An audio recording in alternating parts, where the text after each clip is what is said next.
Sejarah peralihan kekuasaan dari Presiden Soekarno kepada penerusnya, pejabat Presiden Soeharto pada tahun 1967 hingga kini masih kerap mengundang kontroversi. Kontroversi muncul karena sejarah peralihan kekuasaan ini menurut sejumlah peneliti sejarah diwarnai pertarungan politik yang sengit antara Presiden Soekarno dengan kelompok Angkatan Darat di bawah pimpinan Maijen Soeharto. Badan Intelijen Amerika Serikat atau CIA dalam laporannya kepada Presiden Lyndon B. Johnson pada tanggal 12 April 1966, misalnya, menulis urutan kronologis kelahiran Surat Perintah 11 Maret atau Super Semar yang disebut CIA sebagai keberhasilan Jenderal Soeharto mengambil alih wewenang kekuasaan Presiden Soekarno.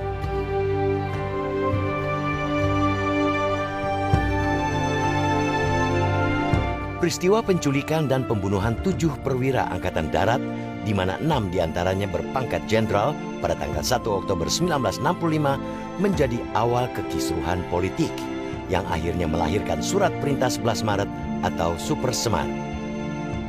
Dalam buku-buku sejarah versi Orde Baru, Super Semar digambarkan sebagai surat perintah dari Presiden Soekarno kepada Maijen Soeharto untuk mengambil tindakan yang diperlukan guna mengembalikan keamanan dan kewibawaan pemerintah.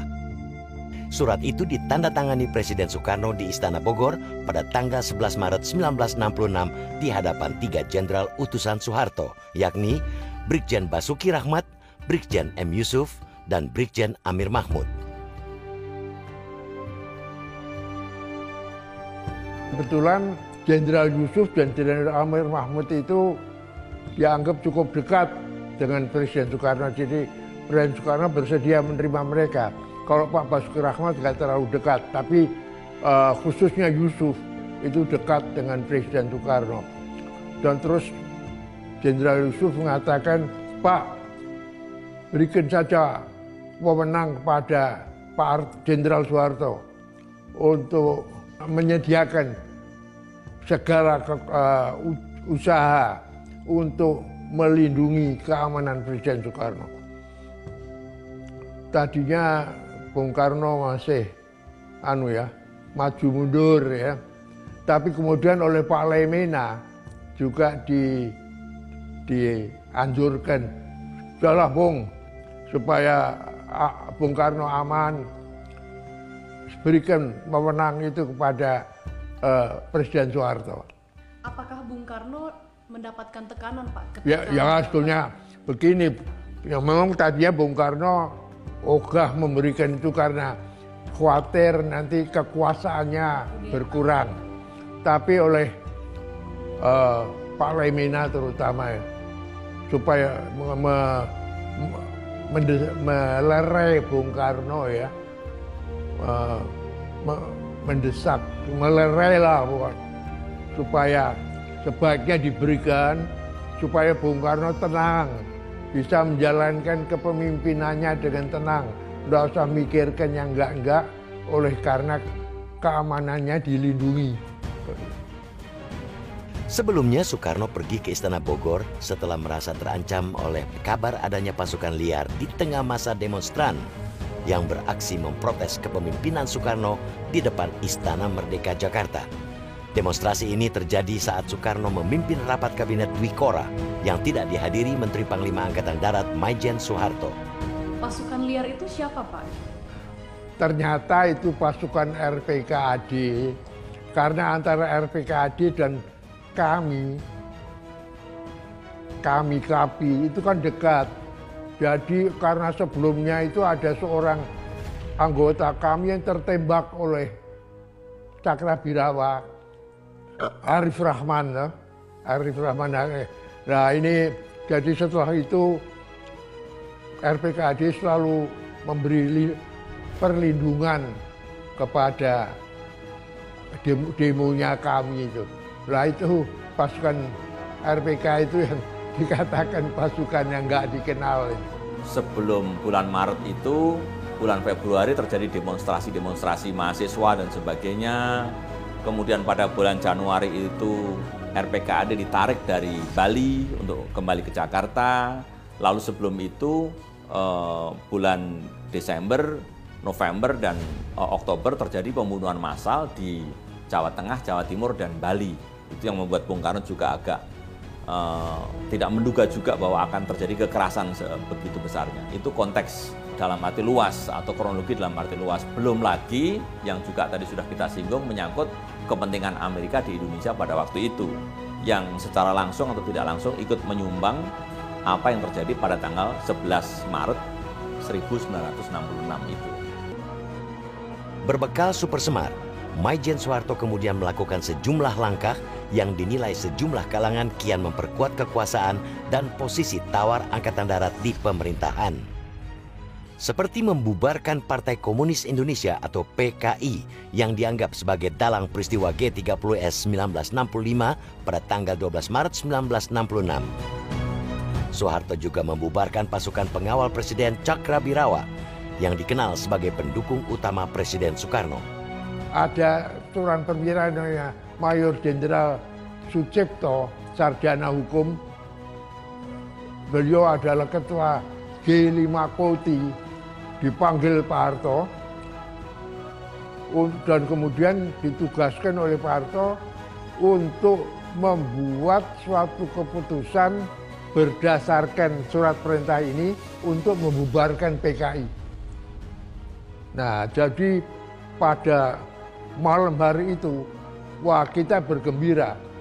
Karena sebelum itu kita selalu mendesak, terutama para mahasiswa, mendesak Bung Karno untuk membubarkan PKI. Bung Karno tidak bersedia, belum bersedia. Dengan adanya keputusan ini, maka bergembiralah semua karena kemudian juga para mahasiswa datang di Kostrad. Pada tanggal 18 Maret 1966, Soeharto juga mengeluarkan SK Presiden nomor 5 tentang penahanan 15 orang menteri yang dianggap terkait PKI dan terlibat gerakan 30 September 1965. Untuk mengisi pos para menteri yang ditahan, Soeharto mengangkat 5 menteri koordinator ad interim dan beberapa menteri ad interim hingga terbentuknya kabinet baru. Memang dari kami ya, kita TNI Angkatan Darat, kita mencurigai Menteri Luar Negeri Subandrio, terutama Subandrio. Jadi waktu itu memang para mahasiswa itu berusaha untuk menangkap Subandrio. Tapi waktu itu Subandrio nggak ada. Peristiwa kelahiran Super Semar menurut Badan Intelijen Amerika Serikat atau CIA merupakan bentuk pertentangan yang sangat kentara antara Presiden Soekarno dengan Maijen Soeharto. Dalam laporan terkait kronologi peristiwa Super Semar pada Presiden Lyndon B. Johnson tanggal 12 April 1966 yang saat ini sudah dibuka untuk publik, pihak CIA misalnya sudah tahu akan ada pertemuan Soekarno dengan pihak Angkatan Darat pada 11 Maret 1966. CIA juga melaporkan bahwa pada tanggal 12 Maret 1966, Angkatan Darat sudah bisa mengatasi kekuasaan Presiden Soekarno yang menurut CIA sudah berencana mencopot jabatan Soeharto dari jabatannya sebagai Menteri Panglima Angkatan Darat.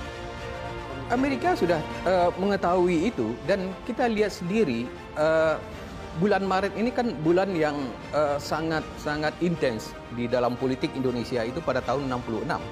Ketika pada tanggal 9 Maret Soeharto itu mengutus 2 orang pengusaha, Dasaad dan Asimning, pengusaha yang dekat dengan Bung Karno ke Bogor untuk meminta Bung Karno menyerahkan pemerintahan sehari-hari pada Soeharto. Presidennya tetap Soekarno. Tapi Soekarno sangat marah dan menolak usulan itu pada tanggal 9 Maret tahun 66. Nah, karena usaha untuk membujuk itu gagal, maka tanggal 11 dilakukan tekanan yang lebih besar, demonstrasi besar-besaran yang didukung oleh tentara. Dan itu yang menyebabkan Soekarno dengan helikopter itu menyingkir ke Bogor gitu. Jadi di sini terlihat gerakan-gerakan yang sistematis, yang bertahap, yang intensif.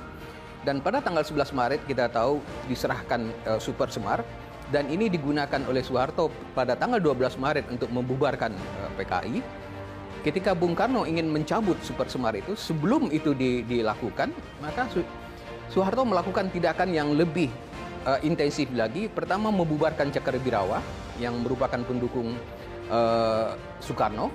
dan kemudian menangkap 15 orang menteri yang loyal kepada Soekarno, dan pada tanggal 22 Maret tahun 66 itu menguasai pers. Nah, kalau pertanyaan keterlibatannya CIA ada atau tidak, menurut saya pasti ada. Hanya bukti kerasnya ini, hard evidence itu kita masih belum punya.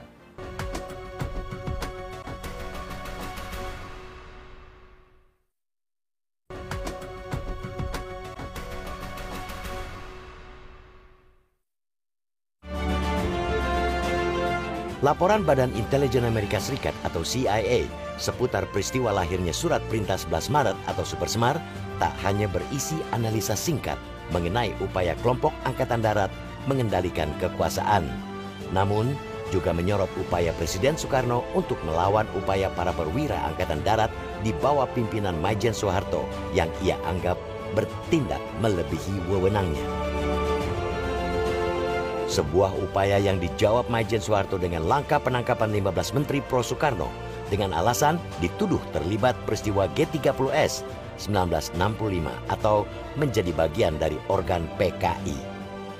Tentara bisa berusaha mendapatkan dukungan dari masyarakat, dari mahasiswa yang melakukan demo-demo dengan alasan menuntut pembubaran PKI, dan itu yang tidak dilakukan oleh Bung Karno. Dan tapi kemudian juga yang lebih sebetulnya membuat Angkatan Darat itu percaya diri itu karena dukungan dari Amerika. Amerika itu memberikan bantuan 50 juta rupiah untuk Komite Aksi Penggandangan Gestapo. Kemudian yang kedua memberikan daftar PKI kepada Angkatan Darat. Mungkin bantuan ini relatif kecil ya, tetapi jelas secara simbolis itu menyatakan bahwa Amerika berada di belakang upaya untuk membasmi PKI. Pertarungan politik yang terjadi di Indonesia pada beberapa bulan sebelum dan setelah terjadinya peristiwa G30S tahun 1965 memang menjadi perhatian sejumlah negara lain yang memiliki kepentingan dengan arah dan situasi politik di Indonesia. Amerika Serikat yang sejak tahun 1950-an terlibat perang dingin dengan Uni Soviet dan negara-negara blok komunis misalnya, punya kepentingan yang kuat untuk mencegah masuknya Indonesia yang dianggap sebagai negara terbesar di Asia Tenggara ke dalam blok komunis. Karena itu, meski tidak ada bukti keterlibatan langsung, pemerintah Amerika Serikat lewat CIA aktif mendukung kelompok-kelompok yang kontra dengan kekuatan komunis di Indonesia.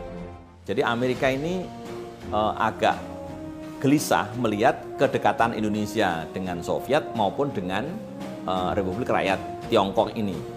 Nah, kebetulan di Indonesia ada sebuah partai komunis yang sangat besar, terbesar ketiga setelah Uni Soviet dan Cina. Dan yang kedua, mereka juga gelisah tampaknya sejauh saya membaca, karena Bung Karno ini punya prinsip politik namanya Nasakom. Mendukung nasionalisme, agama, tetapi juga komunisme ini. Nah, bagi mereka ini, wah ini berarti Soekarno ini condong ke kiri, dan ke kiri berarti ke Tiongkok atau ke Uni Soviet. Nah, ini menggelisahkan mereka. Sehingga, saya katakan tadi langsung atau tidak langsung, mereka ini berharap bahwa satu, PKI ini dihancurkan, kedua, Bung Karno diturunkan. Nah, entah bagaimana, kebetulan sekali, cita-cita Amerika ini sejalan dengan cita-cita militer Indonesia pada waktu itu, khususnya Angkatan Darat, yang juga anti PKI, juga ingin kalau bisa menggusur Bung Karno, tapi yang ketiga juga ini mengubah ekonomi Indonesia yang waktu itu dikatakan itu lagi runyam ya dengan apa itu inflasi macam-macam itu. Jadi ini sejalan gitu.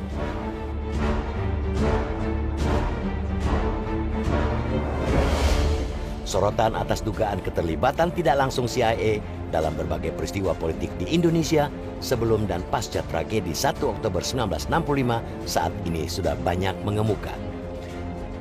Salah satunya bisa ditemukan pada dokumen rahasia bertanggal 23 Februari 1965 yang telah dideklasifikasi pada tahun 2001.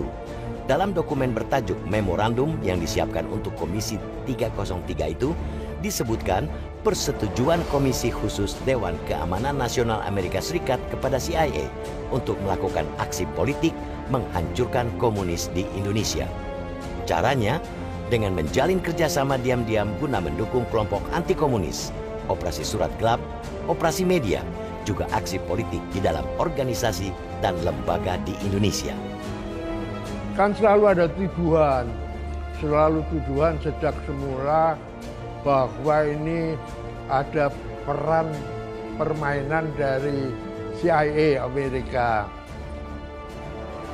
Ya, itu tuduhan itu selalu bisa aja dia, tapi nyatanya apa yang saya ucapkan ini nyatanya apa yang telah terjadi, bahwa di dalam kegiatan itu semua yang bergerak berfungsi TNI Angkatan Darat dan perwira-perwira TNI Angkatan Darat.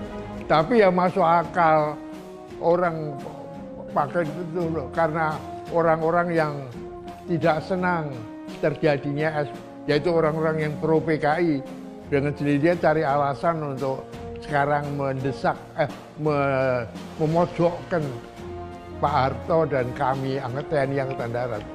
Nah, kalau pertanyaan keterlibatannya CIA ada atau tidak, menurut saya pasti ada. Hanya bukti kerasnya ini, hard evidence itu kita masih belum punya. Nah, dari bukti-bukti yang sudah ada itu, bagaimana kita bisa mengatakan itu? Yang pertama, bukan dari dokumen, tetapi justru dari ketiadaan dokumen. Misalnya begini, pembantaian massanya begitu besar, banyak yang mati, tetapi tidak ada satu dokumen pun Amerika yang mengecam itu. Ya, tidak ada, kan champion of human rights katanya. Nggak ada kecaman terhadap pembantaian itu.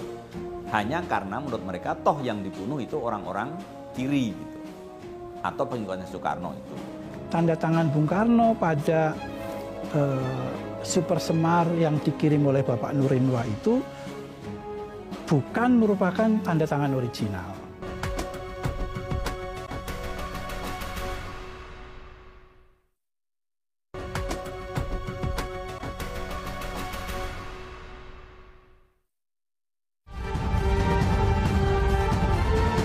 Peristiwa lahirnya Super Semar dalam catatan sejarah politik Indonesia menjadi salah satu tonggak penting dalam kronologi lahirnya pemerintah Orde Baru.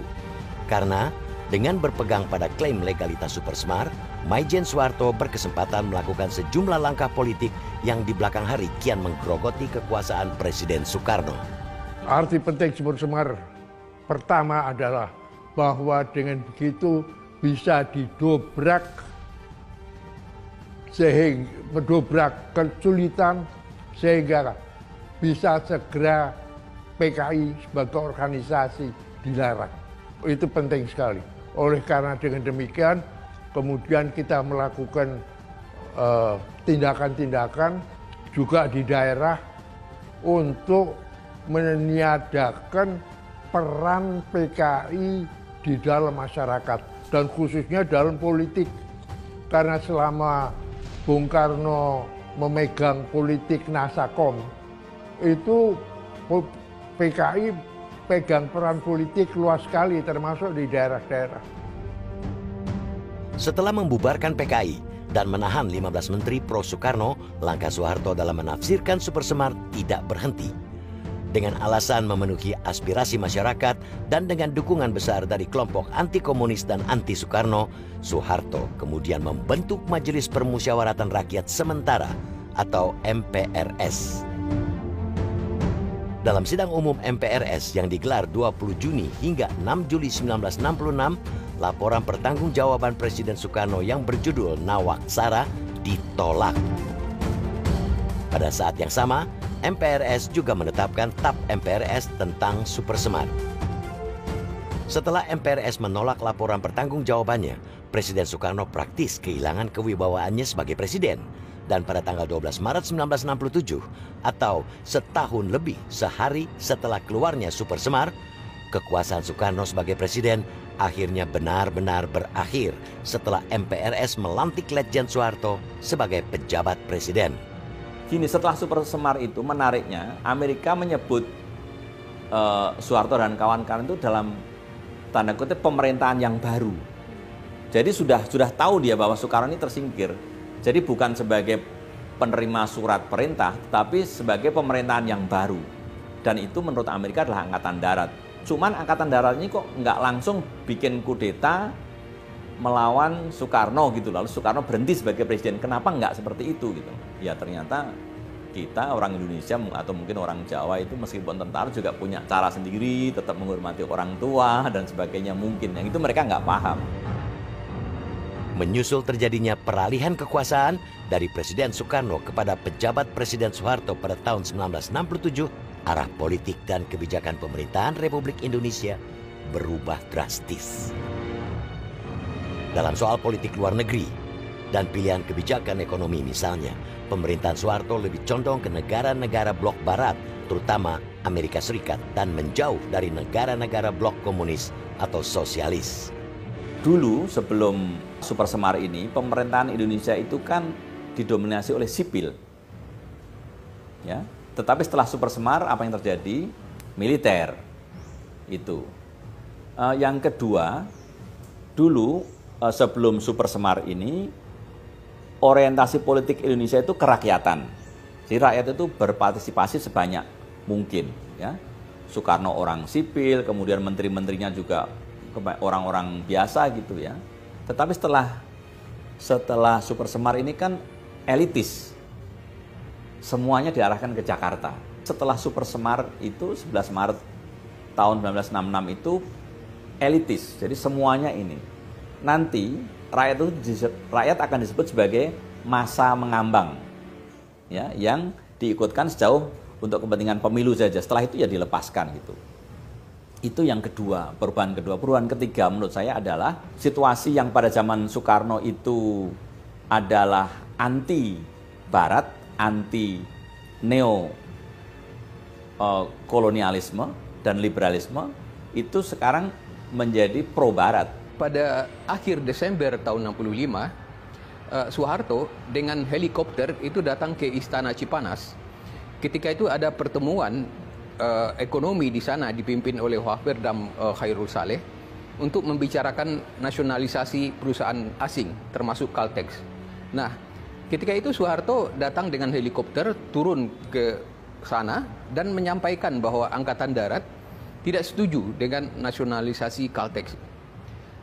Ini suatu peristiwa yang kecil yang tidak diberitakan di dalam media, tapi disampaikan di dalam memoir Marshall Green. Dan juga ada di dalam arsip kedutaan Amerika yang dilaporkan ke Kemlu mereka, memperlihatkan betul bahwa siapa yang menghubungi Soeharto, siapa yang memerintahkan Soeharto untuk menyatakan ketidaksetujuannya terhadap nasionalisasi Caltex. Jadi hubungan itu sudah ada gitu dengan Soeharto misalnya, dengan pihak Amerika gitu.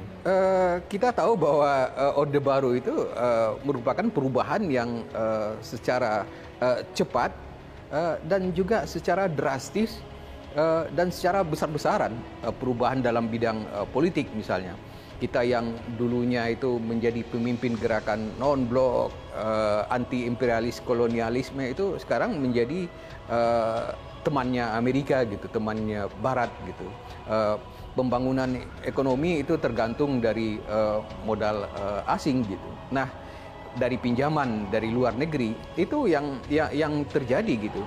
Dan di sisi yang lain juga demokrasi itu menjadi dibungkam, berbeda dengan pada masa Orde Lama, walaupun ada hal-hal yang bersifat otoriter, tetapi ketika itu polemik di tengah masyarakat itu sesuatu yang dibolehkan gitu.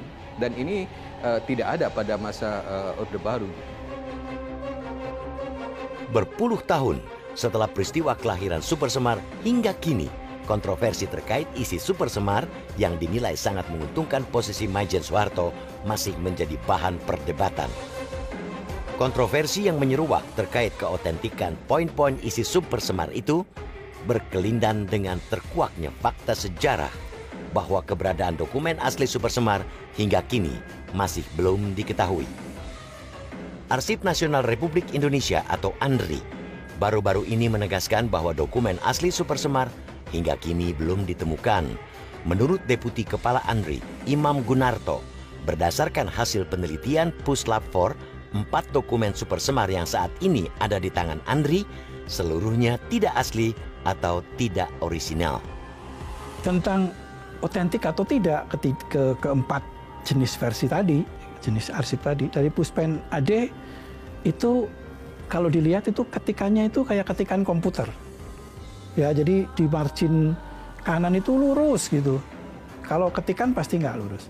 Nah, kita bayangkan tahun 66 kayaknya kita belum pakai komputer. Jadi itu bisa disingkirkan dulu. Kemudian yang kopi surat dari Emilius fotokopi kan, nah itu bisa kita singkirkan dulu. Tanda tangan Bung Karno pada super semar yang dikirim oleh Bapak Nurinwa itu bukan merupakan tanda tangan original, ya, tetapi merupakan produk cetak. Kemudian yang kedua, lambang Garuda. Jadi kan itu kopnya lambang Garuda. Kemudian isinya, isi super semar itu sendiri dan tanda tangan itu merupakan hasil produk cetak yang sama. Jadi terjadi sekaligus dalam waktu yang sama. Kayak orang ngeprint shred gitu ya.